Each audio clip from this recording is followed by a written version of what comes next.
Yang dirahmati Allah Subhanahu wa taala, apa sih kerugiannya tafrid buat kita? Tafrid itu merugikan kita. Yang pertama kerugian tafrid adalah, ini bahayanya buat kita. Pribadi, bagi pelaku adalah al-ittirab wa qalaqun nafsi, menjadi jiwa yang bimbang. Kolak itu kan bahasa Arabnya kolakun itu kan bahasa kita jadi kolak gitu ya. Hari kolak tuh gimana? Dicampur semuanya gitu ya. Maka kolak itu adalah hati kita tuh jadi bimbang. Hati ini jadi bercampur aduk. Kenapa? Karena kata Allah Subhanahu wa taala dalam surat Al-Toha ayat 124, "Wa man a'rada an dzikri fa inna lahu ma'isyatan dhanka wa nasyuruhu yaumal qiyamati a'ma." Dan barang siapa berpaling daripada peringatanku, maka sesungguhnya baginya kehidupan yang sempit dan kami akan menghimpunnya pada hari kiamat dalam keadaan buta. Ini apa? Jadi orang yang jarang melakukan kebaikan di siang hari dan malam hari itu apa? Pasti dalam kehidupannya itu al-qalaq.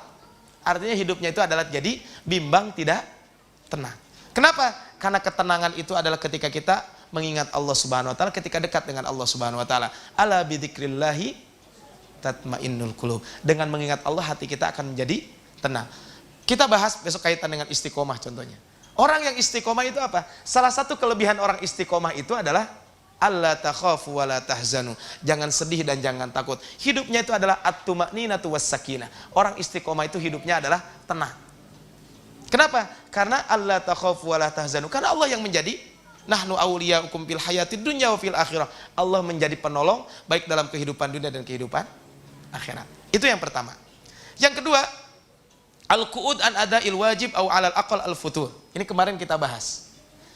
Orang yang at-tafrid ini adalah menjadi enggan untuk melaksanakan kewajiban atau minimal mengalami penurunan.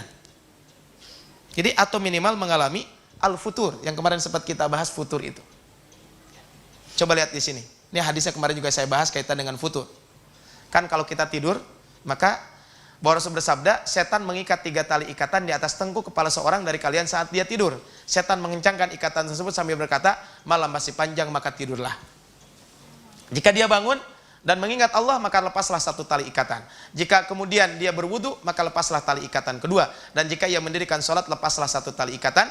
Dan pada pagi harinya, ia akan merasakan semangat dan jiwa yang tentram. Namun bila ia tidak melakukan itu, maka paginya itu jiwanya tidak tentram dan ia merasa malas. Hadis riwayat Imam Bukhari. Jadi adalah kita menjadi enggan untuk melaksanakan kewajiban dan minimal adalah futur. Dan futur itu kan kalau apa? Kenapa kata Rasul amalan yang paling dicintai oleh Allah itu sedikit continue. Karena kalau amalan baik itu akan mengundang kebaikan yang lain.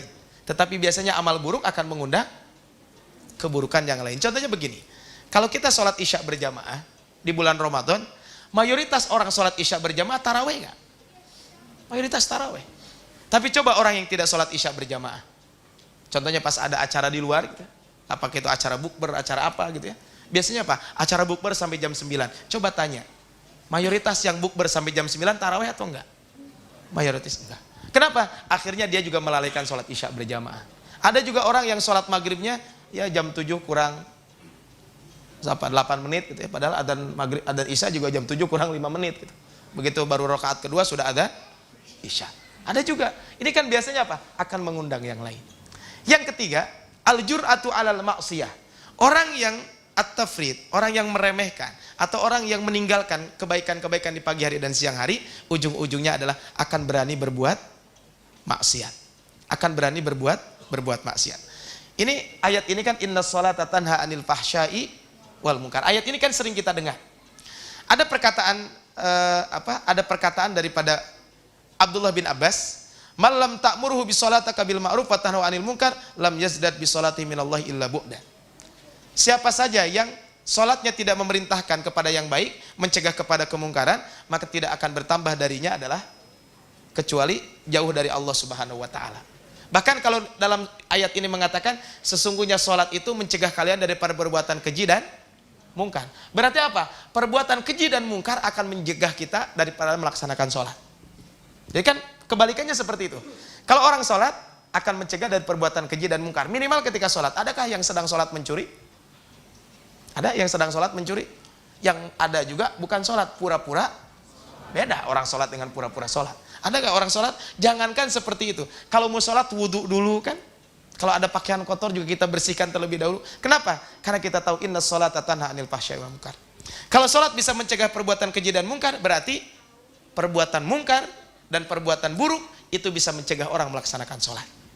Makanya kenapa kata Allah, la taqrabus sholata wa antum sukara. Jangan kalian mendekati sholat dalam keadaan mabuk. Dulu kan ketika ayat ini turun, sebelum turun innamal khamru wal maisir. Karena orang berbuat kemaksiatan sulit untuk melaksanakan kebaikan-kebaikan tersebut. Sehingga orang yang at-tafrid fi amalil yaumi wal lailah berani berbuat kemaksiatan. Naudzubillahi min dzalik.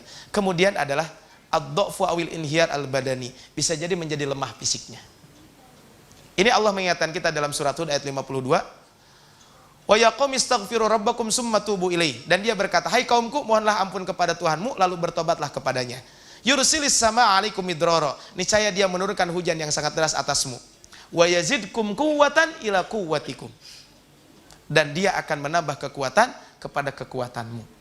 Makanya di 10 hari terakhir itu yang harus kita andalkan itu bukan kekuatan fisik, tapi kekuatan iman. Jangan kekuatan fisik, tapi kekuatan iman. Karena kalau hanya mengandalkan kekuatan fisik, biasanya juga belum tentu kita kuat. Tapi kalau mengandalkan kekuatan keimanan, maka pasti fisik juga akan menjadi semangat untuk melakukan kebaikan tersebut. Sholat malam 1 juz. Nanti kan di sini 1 juz rata-rata setiap malam kan. Kalau hanya mengandalkan fisik kan udah mengantuk dan sebagainya. Besok harus bekerja dan sebagainya. Tapi kalau mengandalkan keimanan menjadi semangat tersendiri buat kita semuanya. Nah, kemudian yang kelima adalah al-khirman minal aun wat taufik al-ilahi. Naudzubillahi min dzalik. Orang-orang ini akan tidak memperoleh pertolongan dan taufik Allah Subhanahu wa taala. Sulit untuk mendapatkan taufik Allah Subhanahu wa taala dan pertolongan Allah Subhanahu wa taala. Walladzina jahadu fina lanahdiyannahum subulana wa innallaha la'al muhsinin. Kata Allah, dan orang-orang berjihad untuk mencari keridhaan kami, benar-benar akan kami tunjukkan kepada mereka jalan-jalan kami. Dan sesungguhnya Allah benar-benar beserta orang-orang yang berbuat baik. Ini kata Allah Subhanahu wa taala, innallaha la'al muhsinin. Jadi orang yang selalu melakukan kebaikan pasti akan mendapatkan pertolongan. Tapi kalau jarang melakukan kebaikan, dia tidak memperoleh pertolongan dan taufik dari Allah Subhanahu wa taala. Kemudian yang terakhir adalah faqdul haibati awit ta'asir finnas. Orang yang biasa meremehkan kebaikan ini biasanya dia akan kehilangan wibawa di hadapan orang. Tentu tujuan kita adalah bukan ini, ya. Dia akan kehilangan wibawa di hadapan orang lain. Coba bayangkan, kalau orang jarang ke masjid, jarang ini, jarang lain sebagainya, ketika ayo dong ke masjid, pasti orang juga, kamu merintah orang mau ke masjid, ngapain? Orang-orang yang biasa melakukan ini biasanya apa? Dia akan faqdul haibati wa ta'sir finnas.